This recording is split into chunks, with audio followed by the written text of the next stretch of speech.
BNP যেন বা মনে হচ্ছে যে জুলাইকে পাশ কাটিয়ে যেতে পারলেই বাঁচি, এই ধরনের একটা মনোভাব, এটা কেন?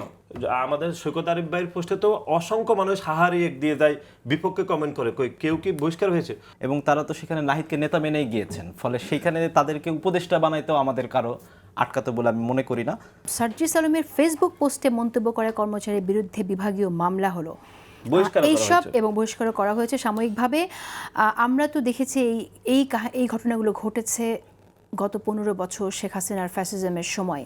তো এই প্রবণতা আপনাদের মধ্যে আসছে কিভাবে ফিরে? আমি প্রশ্ন করতে চাই যে যখন এই গণ অভ্যুত্থানের 9 মাসের মধ্যেই বিএনপি নেতারাই এই জুলাই অভ্যুত্থানকারীদেরকে জঙ্গি বলেন, জুলাই অভ্যুত্থানকারীদেরকে মুক্তিযুদ্ধ বিরোধী শক্তি বলেন, জুলাই অভ্যুত্থানকারী যারা করেছে তাদেরকে যখন তারা বিভিন্ন ধরনের এই আওয়ামী লীগের টোনে যখন তারা কথা বলেন, আমি ঠিক স্পষ্ট না জুলাই অভ্যুত্থানকারী কোথায় জঙ্গি বলেছি, যদি আমাকে রেফারেন্সটা দেন। আপনি ফজলুর সাহেব যিনি এই যে বিএনপি চেয়ারপারসনের উপদেষ্টা, আপনি তার বক্তব্যগুলো শুনেন না, জঙ্গি বলেন তিনি কিন্তু বিভিন্ন জায়গায় বলছেন যে এরা রাজাকার, এরা তো রাজাকার, এরা কারা? তাহলে তো গালিটা আসলে তার নিজের দলকেই তিনি দিচ্ছেন, কারণ এই অভ্যুত্থানে তো বিএনপি ছিল। হ্যাঁ, বিএনপি ছিল, ট্রু।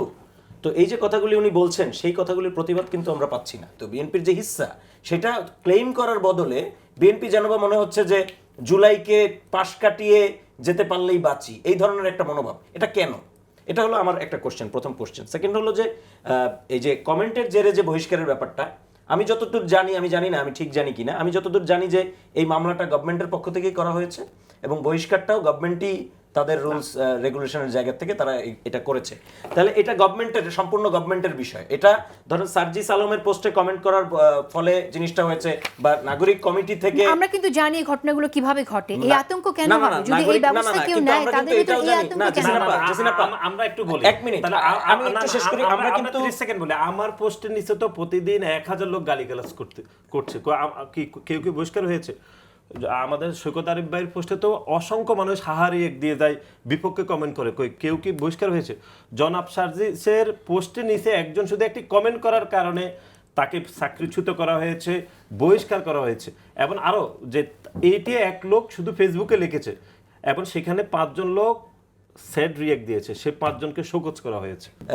মানে গভর্নমেন্ট এমপ্লয়ীদের জন্য একটা আইন তারা পাশ করেছে, যে গভর্নমেন্ট এমপ্লয়ীদের আচরণ বিধি সম্পর্কিত একটি আইন, যেটা আগে ছিল, আমি ঠিক আমার স্মরণে আসছে না এই মুহূর্তে আইনটার বিস্তারিত, কিন্তু একটা আইন তারা পাশ করেছে। কিন্তু আপনি মনে করছেন এটা ঠিক না, আমি মনে করছি না এটা ঠিক করেছে, সেটা গভর্নমেন্টের বিষয়। আমি বলছি যে এটা গভর্নমেন্টের বিষয়, মানে গভর্নমেন্ট কার বিরুদ্ধে মামলা করবে করবে না। আপনি দেখেন 2 জন না 1 জনকে বহিষ্কার করা হলো, তারপরে কিন্তু যেই তারা বললেন যে ওই যে কার যেন বক্তব্য তারা ইয়ে করেছিলেন, 3 জনকে বহিষ্কার করা হয়েছিল। তারপর কিন্তু গভর্নমেন্টের পক্ষ থেকে বলা হলো যে আমরা কিন্তু কিছুই বলিনি, তারা এটা স্বপ্রণোদিত হয়ে এই কাজটা করেছে। ফলে এই যে এই ঘটনাগুলি কিন্তু ঘটছে অনেক জায়গায়, স্বপ্রণোদনার একটা সুযোগ আমরা দেখছি যে সামনে ইলেকশন হবে। এই স্বপ্রণোদিত হয়ে আমরা জানি যে কখন কে কাকে ভয় পায়। তো আপনাদেরকে সরকারি কর্মকর্তারা ভয় পাবে কেন? আমি আপনাকে একটু বলি। আপনি দেখবেন যে অন্যান্য এনসিপির যে অন্যান্য নেতাকর্মী, ধরেন আমি সার্জিস আলমের ব্যাপারটা বাদই দিলাম, এনসিপির যে অন্যান্য নেতাকর্মী, হান্নান মাসুদকে সারাদিন আপনি দেখবেন যে বন্দর মাসুদ এবং মংলা মাসুদ বলে তাকে, এখন এটা ছাড়া তাকে কেউ সম্বোধনই করে না ফেসবুকে। এরপরে আপনি দেখবেন তার ছবি এডিট করা হয়েছে বঙ্গবন্ধুর ছবির সাথে দিয়ে, সেটা এডিট করা হয়েছে। তারপরে নাহিদ ইসলাম, আসিফ মাহমুদ, সজীব ভুঁইয়া। তাহলে সার্জিস কি হান্নানের চেয়ে বেশি ক্ষমতা? না, আমি বলি, তারপর ধরেন হাসনাত আব্দুল্লাহ, তার পোস্টেও কিন্তু সারাদিন মানুষজন হাহা দিচ্ছে, গালিগালাজ করতেছে বা বিভিন্ন ধরনের কটুকাটব্য করতেছে। ফলে এই যে ঘটনাটা, এটাকে এনসিপির এই সার্জিসের পোস্টের ঘটনাটাকে এনসিপির ক্ষমতা আকারে বা এনসিপির নেতাদের ক্ষমতা প্রদর্শনের ইচ্ছা আকারে যদি কেউ উপস্থাপন করতে চায়, আমি বলবো এটা ফ্যাকচুয়ালি রং। কারণ অন্যান্য সার্কামস্টেন্সেস দেখে আমরা বুঝতেছি যে এটা আসলে এটা বিচ্ছিন্ন ঘটনা, এটা গভর্নমেন্টের তরফ থেকে, গভর্নমেন্ট তার একজন এমপ্লয়ের বিরুদ্ধে ব্যবস্থা নিয়েছে। কিন্তু সায়ের সাহেবের পোস্টে এই স্যাড রিঅ্যাক্ট দেওয়ার কারণে যে সমস্ত, তার মানে এটা গভর্নমেন্টের অভ্যন্তরীণ ব্যাপার, গভর্নমেন্ট বিষয়টাকে যে কোনো কারণে খুব সিরিয়াসলি নিয়েছে, ফলত মানে রিঅ্যাক্ট দেওয়ার মানে বিপরীতেও তারা এটা হলো একটা। আমি জাস্ট শেষ করি, আমি আর একটা পয়েন্ট বলে শেষ করবো। শেষ পয়েন্টটা যেটা নাসির ভাই বললেন যে চাঁদাবাজি, টেন্ডারবাজি ইত্যাদি ইত্যাদি, তো এই ব্যাপারে আমি আসলে কিছু বলতে চাই না। মানে চাঁদাবাজি, টেন্ডারবাজি এই সমস্ত ব্যাপারে মানে অনেকগুলো ঘটনা এসেছে। আমরা কিন্তু এই যে ধরেন আমাদের যেই নেতার বিরুদ্ধে টেন্ডারবাজির অভিযোগ এসেছে তাকে বহিষ্কার করা হয়েছে দল থেকে। এখন এর বাইরে আর আমরা কি করতে পারি? অনেকজন না না না প্রতিদিনই হচ্ছে না, কারণ আপনারা মিলিয়ে ফেলছেন। এখানে আমি আরেকটা জিনিস বলি, প্রতিদিনই হচ্ছে অনেকগুলো জিনিস মিলিয়ে ফেলা হচ্ছে। যেমন ধরেন যে রিসেন্টলি যেই তিনজনকে ইয়ে করা হলো বৈষম্য বিরোধী ছাত্র আন্দোলন তো এনসিপির কোনো এন্টিটি না। বৈষম্য বিরোধী ছাত্র আন্দোলনের মধ্যে অনেক দলের লোকজন আছে। আমরা ইভেন এরকমও খোঁজ খবর আছে যে বৈষম্য বিরোধী ছাত্র আন্দোলনের নামে বিভিন্ন অঞ্চলে বিভিন্ন রাজনৈতিক দলের লোকজন কাজ করছেন, রাজনৈতিক ছাত্র সংগঠনের লোকজন কাজ করছেন, এরকম আমাদের কাছে তথ্য আছে। ফলে এটা গণমাধ্যমে প্রকাশিত তথ্য, ফলে এখানে সন্দেহের কোনো ব্যাপার নেই। এরপরে ধরেন যে চাঁদাবাজি, টেন্ডারবাজি, খুন গুম এগুলি তো আসলে হচ্ছে। মানে আমরা মানে নাসির ভাই যেটা বললেন যে আমরা এখন ক্ষমতায় আছি ফলে এটা বৈষম্য বিরোধী ছাত্র আন্দোলন থেকেই তো আপনাদের নেতারা এসেছে, আপনাদের দলেও এসেছে, এবং আপনাদেরই তো সহযোগী সংগঠন ছিল। আপনারা এখন যে ডিজোন করছেন এই মেসেজটাকে তাদের ক্লিয়ারলি দিয়েছেন? ক্লিয়ারলি দেওয়া হয়েছে। আপনি নাহিদ ইসলামই তো বলেছেন বেশ কিছুদিন আগেই যে বৈষম্য বিরোধী ছাত্র আন্দোলনের সাথে আমাদের কোনো সম্পর্ক নেই এবং এটা আমরা ডিসলভ করে দিব। তাহলে করছেন না কেন? বৈষম্য বিরোধী ছাত্র আন্দোলনের যেই নেতৃত্ব তাদেরকে এটা জিজ্ঞেস করতে হবে। বৈষম্য বিরোধী ছাত্র আন্দোলনের নেতৃত্ব কিন্তু এক্সিস্ট করে এখনো। কথা বলা দরকার ছিল কি না? ডেফিনেটলি কথা বলা দরকার ছিল এবং তাদের সাথে কথাটা চলছে। এই কারণেই তাদের জায়গা থেকে তারা রাজি হচ্ছেন না বা তাদের বিভিন্ন ব্যাপার আছে, সেই কারণেই ডিসলভটা হচ্ছে না এখনো। তাদেরও তো কিছু ব্যাপার আছে বৈষম্য। কিন্তু আমি বলতেছি যে বৈষম্য বিরোধীর ব্যাপারটাকে বা ধরেন যে এই এনসিপির সাথে মিলানো, এটা আমি মনে করি যে এটা আসলে একটা ভুল ইকুয়েশন। মানে আমাদের বক্তব্য কোনোভাবে উনি বুঝতে পারছেন না।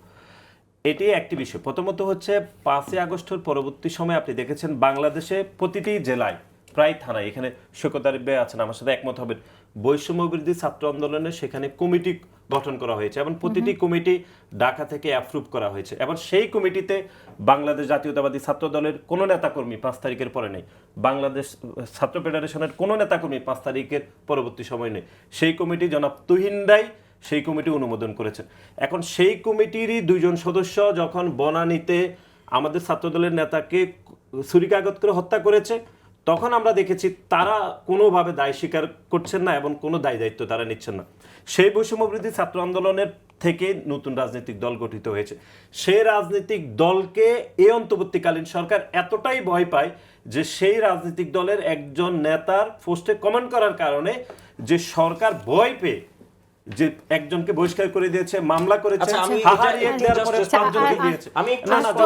সব এলোমেলো করছেন। জনাব তুহিন কোনোভাবে না, এর আগে আমি দেখেছি জনাব তুহিন, এর আগে আমি একটা টকশোতে আসছি, উনি সবসময় বৈষম্য বিরোধী ছাত্র আন্দোলনের 5 তারিখের পর যেটি গঠিত হয়েছে এটার কোনো দায়িত্ব উনি নিচ্ছেন না। ইভেন নতুন যে রাজনৈতিক দল গঠিত হয়েছে তারা কোথায় থেকে আসছে সেই দায়িত্ব উনি কোনোভাবে নিচ্ছেন না। ছাত্র আন্দোলন থেকে কিন্তু নতুন দল আসে নাই, নতুন দলটা আসছে জাতীয় নাগরিক কমিটি থেকে।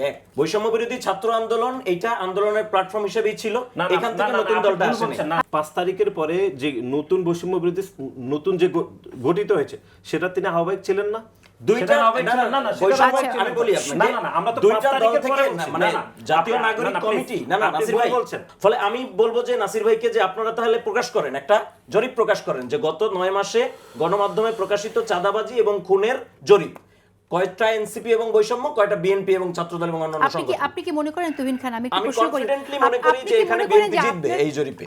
আমি একটু বলি আপনাকে, এখানে আপনি যেটা বলছেন আপনার জরিপে জিতবে, আপনার কর্মীতেও কি জিতবে এনসিপি? এই প্রশ্নটা রাখা দরকার আমার। ঠিক যে 5 আগস্টের পরে আমরা দেখেছি যে এই অভ্যুত্থানে নাহিদ এবং আসিফ তারা এই অভ্যুত্থানের প্রধান মুখে পরিণত হয়েছিলেন এবং সেই তার লড়াইয়ের মধ্য দিয়ে যেটা বলার বিষয় যে এইখানে ছাত্র সংগঠনগুলো তাদের সমস্ত নেতাকর্মীদেরকে তারা এই আন্দোলনে নিয়োগ করেছেন, আমাদের নেতাকর্মীরা সেখানে ছিলেন এবং তারা তো সেখানে নাহিদকে নেতা মেনেই গিয়েছেন। ফলে সেইখানে তাদেরকে উপদেষ্টা বানাইতেও আমাদের কারো আটকাতে বলে আমি মনে করি না। যেটা হওয়া দরকার ছিল যে সবার সাথে আলাপ আলোচনাটা করা দরকার ছিল, সেই আলাপ আলোচনাটা কিন্তু হয়েছিল। সেই আলাপ আলোচনাটা হয়েছিল সরকার গঠনের পরে 12ই আগস্টে, এবং 12ই আগস্টেও আমরা কিন্তু এই ঐক্যটা কিভাবে টিকিয়ে রাখা যায় সেটা নিয়ে সবসময় কথা বলেছি। কারণ আমরা মনে করেছিলাম যে এই অভ্যুত্থান যেটা আমরা ঘটিয়েছি এরপরে যদি বিচার, সংস্কার এবং নির্বাচনের দিকে আমরা আগাতে চাই তাহলে আমাদের প্রধান কাজ হচ্ছে এই ঐক্যটাকে রক্ষা করা। কিন্তু আমরা দেখেছি যে গোষ্ঠীগত স্বার্থে ঐক্য ভাঙা হয়েছে, কারণ 12 তারিখের মিটিংয়ে যে সিদ্ধান্ত নেওয়া হয়েছে সেটি পরবর্তীতে এক্সিকিউট করা হয় নাই। এবং এর পরবর্তীতে ঢাকার যখন কলেজগুলোর সংঘর্ষ শুরু হলো তখনও বৈষম্য বিরোধী ছাত্র আন্দোলনের নেতৃবৃন্দ কিন্তু আমাদেরকে ডেকেছেন, সমস্ত মান অভিমান ভুলে ছাত্র সংগঠনের বেশিরভাগ নেতাকর্মী সেই মিটিংয়ে গিয়েছেন এবং সেখানে আমরা একটা ছাত্র সংহতি সপ্তাহ পালন করেছি ছাত্র সংগঠনগুলো মিলে। পরের সপ্তাহে কিন্তু একটা বৈঠক হওয়ার কথা ছিল, যে বৈঠকে আমরা ছাত্র ফেডারেশনের পক্ষ থেকে একটা জাতীয় ছাত্র কাউন্সিল, যেটা এই অভ্যুত্থানের ঐক্য রক্ষায় কাজ করবে, এটা প্রস্তাব করেছিলাম, যেটা আমাদের নিয়ে সময় একেবারেই শেষ। আলোচনা শেষ হওয়ার 30 কথা seconds। ছিল। সো সেটাও হয় নাই। পরবর্তীতে প্রধান উপদেষ্টা শুধুমাত্র ছাত্র নেতৃবৃন্দ বলে তাদেরকে ডেকেছেন, পরবর্তীতে এই ঐক্য আর আগায় নাই। ছাত্র সংসদ নির্বাচন, এখানে সকল ছাত্র সংগঠন তাই এই ছাত্র সংসদের জন্য লড়াই করেছে, আমরা দীর্ঘ সময়ের জন্য লড়াই করেছি। ফলে ছাত্র সংসদ নির্বাচন এবং জাতীয় নির্বাচনকে মুখোমুখি করানোর খুব বেশি কিছু নাই। আমরা মনে করি যে এইখানে সকল ক্যাম্পাসে ছাত্র সংসদ নির্বাচন তো আর সম্ভব হবে না, কিন্তু অন্তত কয়েকটা ক্যাম্পাসে, যে ক্যাম্পাসগুলো আমাদের প্রতিনিধিত্ব করে, সে সকল ক্যাম্পাসে ছাত্র সংসদ নির্বাচনের ব্যাপারে আমরা ভাবতে পারি। আচ্ছা, আজ 40 জন অস্ট্রেলিয়ান সিনেটর ক্লিয়ার রোড ম্যাপের দাবি জানিয়েছেন, মানে কথা বলেছেন আর কি। আপনারা কিভাবে দেখছেন এটাকে? আপনারাও কি একই কথা বলবেন কিনা? নির্বাচন আমরা চাই, নির্বাচনমুখী রাজনীতি হোক বাংলাদেশে, এটাই আমাদের চাওয়া।